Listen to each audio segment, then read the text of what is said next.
sad. It's 100% sad. They get up, 1 or 2 or 3 during the day, and they go out and they have to earn money, and they're treated bad. They eat only when they're fed by somebody else, and they never get anything for anything. They always have to return sexual favors for it. They sometimes get beaten, they get robbed, they get pushed. The police abuse them. Everybody abuses them. What do you do with the money? I have to stay with somebody, I pay them that, or just give me something to eat when I need it. And I buy me some shoes or some socks, whatever I need. How much you guys getting for a trick? You got to be able to make some bucks. We gotta get more than $5. Trying to get some money, but man, we need it bad. Get $20 for the day's over. Oh, no. That's the only way I can make money, man. There's no other way. No other way you can make money? That's true, there ain't. Can't find no coke bottles around these days. People already took them all up. I can't get a job. I ain't gonna get a job. Yeah. Most of the kids don't want to be where they are. They don't want to engage in this lifestyle. And if you give them help, an awful lot of them, a very high percentage of them, are quite anxious either to go home or to get a job, go back to school, to live a normal, happy life. They are not into this really rotten thing because they like it.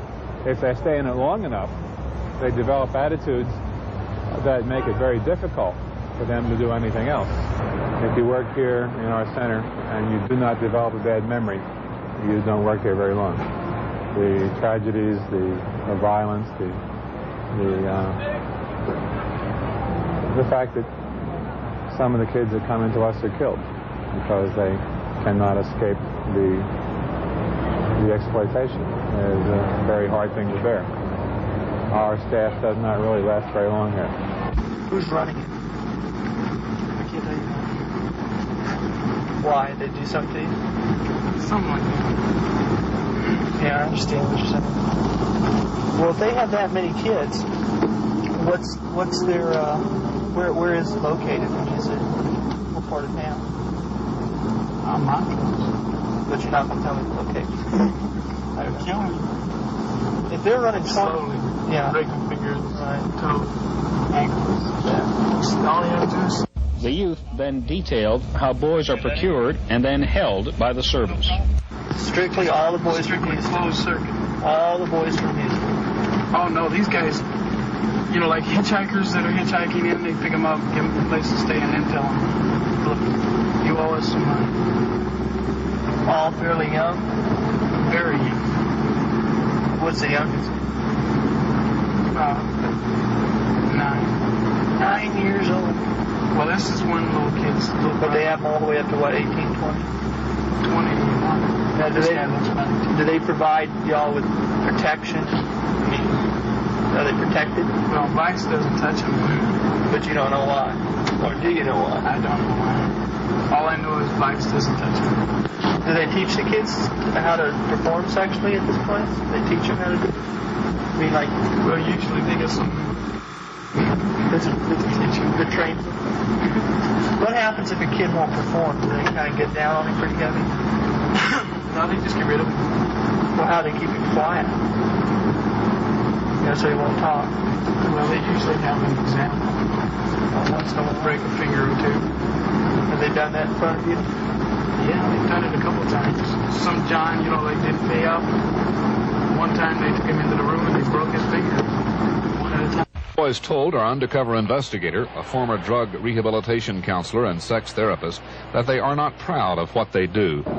You don't live at home? I go home once in a while. Your mother know you do that? She doesn't care? She don't like me come around the house too much. If I do that, she don't like me come around too much. Why not? She says she just don't like her son being hustling and stuff like that. She knows you're hustling? Yeah. This dude wanted to take some pictures of me for $100 tonight.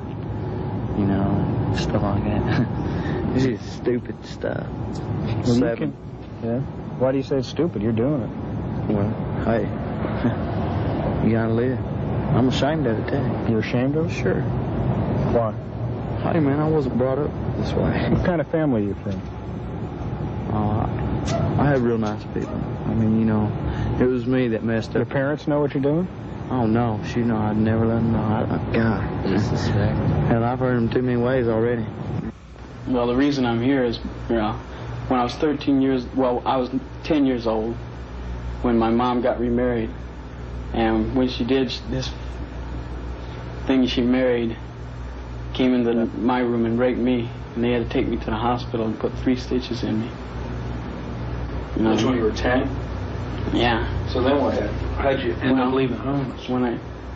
When I turned 13, I just, packed up my bags and trucked on. What do your parents think you're doing, or what's your mother think you're doing then? I don't know what they think. I haven't written them a letter since year before last. They don't care, you don't think? No. This boy was partially a victim of poverty. On the streets, though, you find boys from varied backgrounds. One 15-year-old from a wealthy family tells of being cast out because he was failing in school. His parents are divorced. Neither his father nor his mother wants to care for him. He started out as a prostitute when he was 12. You gotta keep hustling with you? Yeah, I have to. I mean, where's a 15-year-old going to get a job, man? It isn't too likely. What do you think about what you do? You proud of it? No. I think disgusting, revolting, Why do something that's disgusting and revolting? Well, you gotta eat and you gotta sleep, Well, the worst they could do is kill me, Well, that's pretty bad. Yeah. I mean, aren't you worried about that? Don't you value your living? No, right now I don't. You don't value your life? Not really. You don't want to stay alive? I mean, I want to stay alive and all, but, if I die, what the I mean, it can't be much worse. I know. I mean, is it that bad out there? Don't you look forward to the day when you get a good job? Yeah, but that's all I can do is look forward, Live each day as it comes. So you're really not happy, are you? No. I'd much rather be at home, Well, down in Houston, they have streets where they hustle, which you don't find in some other cities, right? That's right. What kind of now? These are the entrepreneurs, as the D.C. guy talked about, right? These are cold little kids looking for money to buy some food, money to get a room, hopefully with some privacy, with somebody if they can't get any privacy. To put it in the bluntest terms, at 2 in the morning, when the bars close, the boys who've had only one customer that night and need more money, or haven't had any customers at all, start bidding against each other for the favors of whatever pederasts are patrolling the street. You've actually observed this? Yes, yes. That's at 2 o'clock. It lasts for about an hour, a little longer, and then some kids are left, and many of them have nowhere to go. They might have what they call a trick pad that they can go to, and I hope they get the $25 to pay the rent there the next day. I've seen them climb under cars to get shelter and warmth. To sleep, you mean? Yes, at 4 in the morning on this one night in November when it was cold, and the boys had T-shirts on, not jackets, and they didn't have jackets. These are mostly destitute, what you might say, street people. Well, they might come from well-to-do homes, Doug, but when they're gone for a few months, they're poor. Down and out. They are now poor. A rough count that I made was that there are 400 kids in an area of half a square mile. Is there any... Now, let me finish the story. Sure. The police then came and rounded them up in vans, and I heard over police radio that their count was that there were 400 kids. And they drove them to a suburb of Houston called Pasadena and let them out. Why did they do that? They did it because if they formally arrested them, they would have had to book them and put them someplace, and they had no room for them. If they had room for them, they couldn't have protected them from other people in the jails. They didn't have the heart to arrest them. Technically, they arrested them by taking them into custody, but they didn't have the heart to do any more. They wanted to clean up the street because this was the week before the national election in 1980. They had no place to find shelter for them because there were only 42 beds in the whole city, and some of those were questionable as to their safety for the boys. So they took them for a ride and let them out. They didn't have anything else to do. Tom, is race a factor here, and if so, in what degree, what extent? It's a factor in a surprising way, Frank. We've already mentioned, but maybe not emphatically enough, that these kids are poor. Once they're out on the street, even if they come from middle-class families, they become poor. But overwhelmingly, the runaway kids are from poor families, from struggling families. You would assume then that they would be heavily minority kids. This isn't the case. Overwhelmingly, the kids who are throwaways, runaways, who hit the streets and work in the life are white. Part of the reason is that the market among the well-to-do men for boys is a white market. The men want white kids. They don't want Chicanos. They don't want black kids. They want white kids, fair kids, Nordic-looking kids, the ideal type. What about wealthy black or Chicano males? They also tend to prefer white kids. You can find in what's called the Farm League, in the parks, on the streets, at the curbs, totally on their own, living hand to mouth, roughing it. You can find minority kids, but they have a hard time. They have a hard time getting customers. Mostly they get employed in the dark, literally. They work in the cubicles in the magazine stores where their customers won't see them. There's an ugly term called glory hole for the kind of thing that happens in the cubicles. I think the name is suggestive enough itself. What it means that the customer doesn't have to see the person who's servicing him, and then the person who's getting the service fantasizes that the little boy is blonde and blue-eyed and white. Well, what about Atlanta then? You were talking in the previous program about this being the situation with the Atlanta kids. Well, I think there are indications, as I said, that the kids there are hustlers. They are hustlers who are out working to help their families. They are not throwaways. They are not runaways. And they are in the farm circuit. They're working out of a park. They're not in the penthouses. They're not in call boy services. Black kids are out there working, and they're not getting the best trade. They're getting what is called rough trade.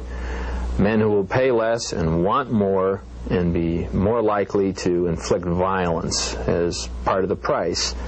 Another thing I'd like to say here is that on the basis of what I've learned over the last 3 years, I have a feeling, it's not a firm conclusion by any means, but it's a strong feeling that there's a second reason why the kids out there caught up in this are primarily white.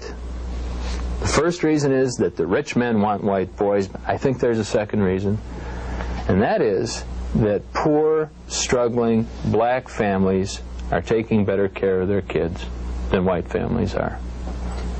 They're not pushing them out. The boys aren't running away. They're keeping the contact with home, even if they do have to resort to this for economic reasons. And when the families find out it's happening, they accept the kids and they love them, and they don't punish them, reject them, and throw them out. What about the kids themselves? What happens to them? Assuming they're ones that live, and can they get out of the life, and what happens to them when they do? What are they like? In the first place, they mostly don't survive. They mostly, literally, don't live to be 20 years old. As far as I know, the best information I have is that these kids die. They waste away, they kill themselves, somebody kills them, and that's it. And we're talking about over half. Over half of the kids who make their living this way for a period don't survive adolescence. They don't become adults. Those who do have a tremendously difficult time. Of course it does damage. It does tremendous damage to self-esteem. You have to grow up with a general bitterness towards adults, where you find with all these strangers now into your life, where you're literally being used and poured over. Mutilated. It's not even... Damage is a quiet word for the mutilation of a child's spirit. We cannot take a 7 or 8-year-old and think that 7 or 8-year-old has the same sexual needs and drives and concepts as you and I. We have to realize that children see things differently, use material differently, and have different ways of integrating experience. Children cannot integrate anal sodomy at 8 or 9. The fact is, it's all they know how to do. It's all they're good at. I came to know very well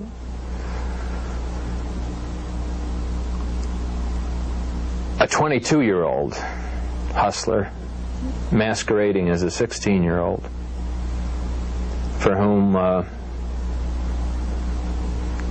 friends and I were able to find a job, but it wasn't a good enough job for him. He knew the risks.